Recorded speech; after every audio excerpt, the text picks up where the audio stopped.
think I am live. Welcome to this live practice, breathwork practice. My name is Lynn, and I am a breathwork guide and somatic coach. And today I am going to talk about sleep. For highly sensitive people, sleep can be something that is a struggle. Your nervous system goes into overdrive from the time you wake up, and by the time bedtime hits, your nervous system is just fried, and you lay there in bed and these thoughts just won't turn off.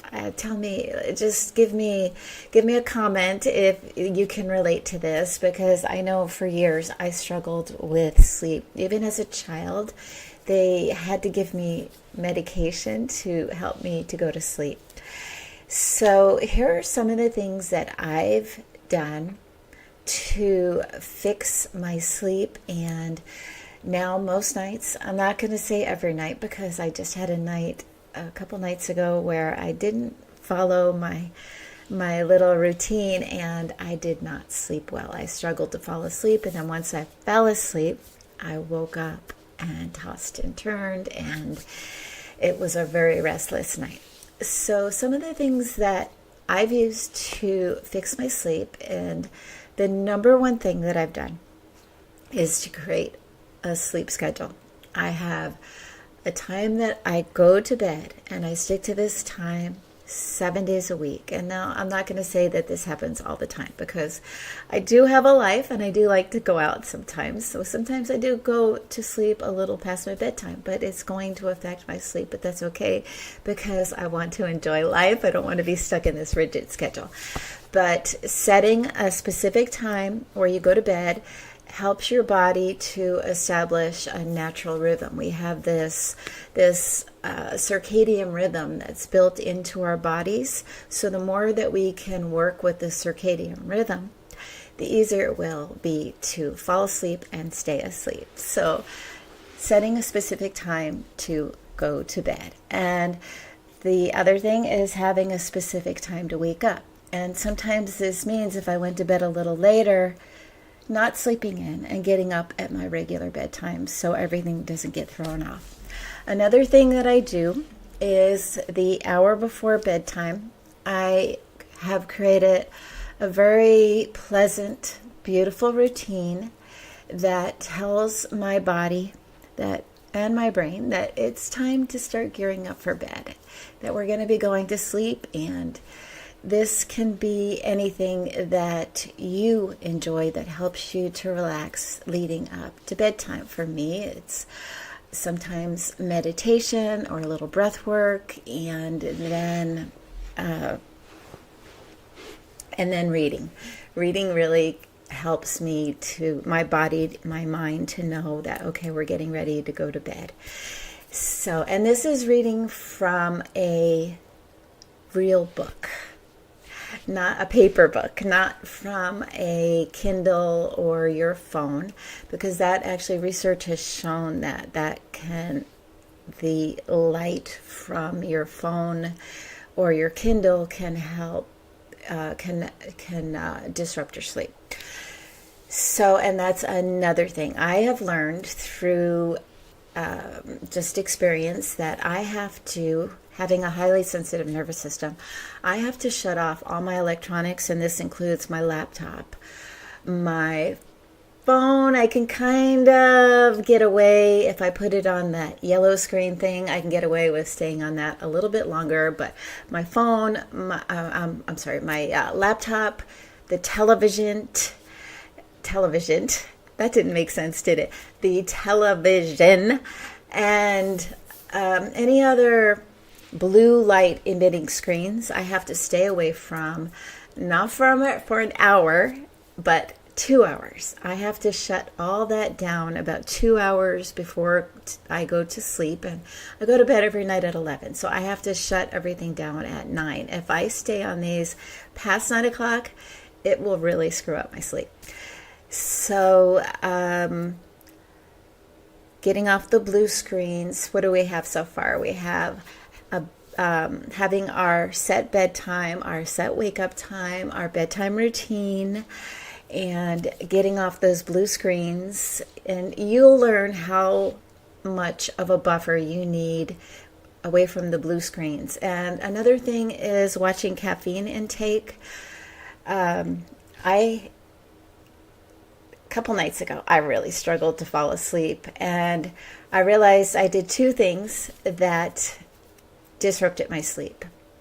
The first was I ate almost an entire bag of chocolate covered almonds, and they were dark chocolate, so really deep, rich chocolate, just probably loaded with caffeine. And then, I ate this it was probably like 7, 8 o'clock when I ate this, much too close to bedtime. And then the other thing I did is I stayed on my laptop until 10 o'clock. And I tossed and turned. I kept waking up. I had a terrible night's sleep. So caffeine, you want to avoid any stimulants, and this can include cigarettes. Tobacco is a stimulant, and tea, chocolate, and of course coffee. You want to give yourself at least 6 hours, and over time you'll learn how much of a buffer you need for caffeine and other stimulants. And also some medications can be stimulants. I know for me, certain types of cold medication will keep me awake. So you have to learn what's right with your body. And even if you can fall asleep after drinking caffeine, it may still be interrupting your sleep cycle and you don't realize it. Maybe you're not sleeping as soundly as you normally would. And another thing that has really helped my sleep is getting up in the morning and getting out into the natural light.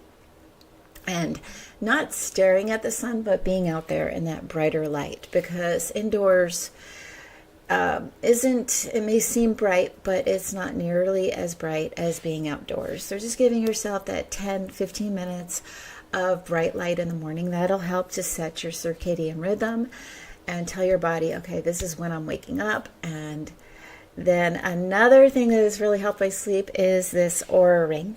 And this has told me that I am a late morning, was it late morning? I don't remember the name of my what is it called? It just left my head, but we each have a type of sleeper that we are. Some of us are early morning, and then I'm a little, not late morning, but my bedtime ideally is 11. And if I was an 8-hour sleeper, my wake-up time would be 7, but I'm not a full 8-hour sleeper. I only sleep like 6.5, 7 hours, and that works for me. You may need more or less sleep, and that's another thing, determining how much a chronotype, my sleep chronotype, I believe it's called. But my chronotype is the type where 11 p.m. is my bedtime. So that was part of the struggle as a child, because of course as a child they wanted me to go to bed much earlier, but that's not my chronotype. My chronotype ideally goes to bed at 11. So I've also used breath to improve my sleep. Breathwork has really helped me to fall asleep and relax my nervous system much faster for those times when, like, my brain is just on overdrive. You can use your breath, and some breaths that help to facilitate a good night's sleep. One is the 4-7-8 breath, and this is a very simple breath. I've demonstrated this before. It's something you can do in about 2 minutes, and with this breath you're just going to breathe in for a count of 4. And you're going to breathe in through the nose. And then you're going to hold the breath for a count of 7. And then you're going to breathe out through the mouth, kind of putting your tongue behind your front teeth. And you're going to breathe out through the mouth, kind of making this noise. I don't know if you could hear that, but for a count of 8. So in through the nose for 4, hold for 7, and then breathing out through the mouth for a count of 8. And I'll go ahead and demonstrate it. You can do it with me if you'd like. So let's breathe in for a count. I'm not going to be able to count because I'm going to be able to breathing in, but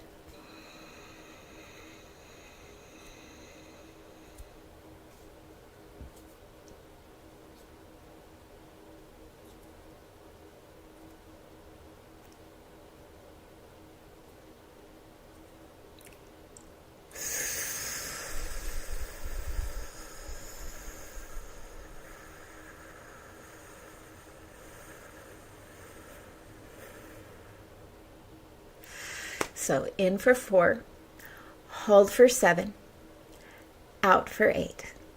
In through the nose, out through the mouth, tongue just behind the teeth.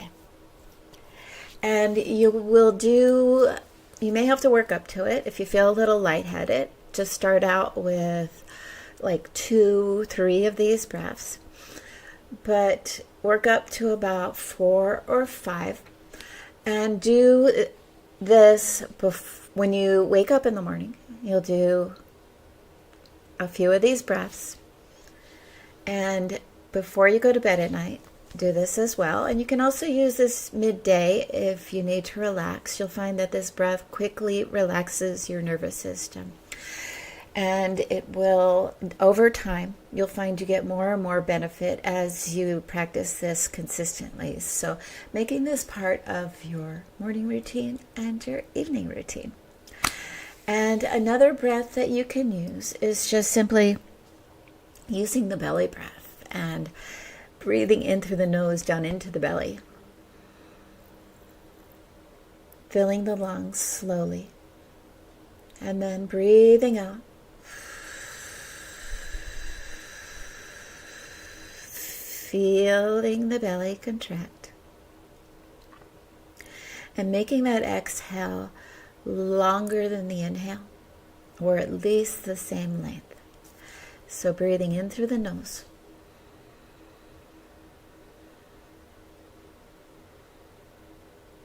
breathing out. Now you can breathe out through the nose or through the mouth, whichever feels better in your body.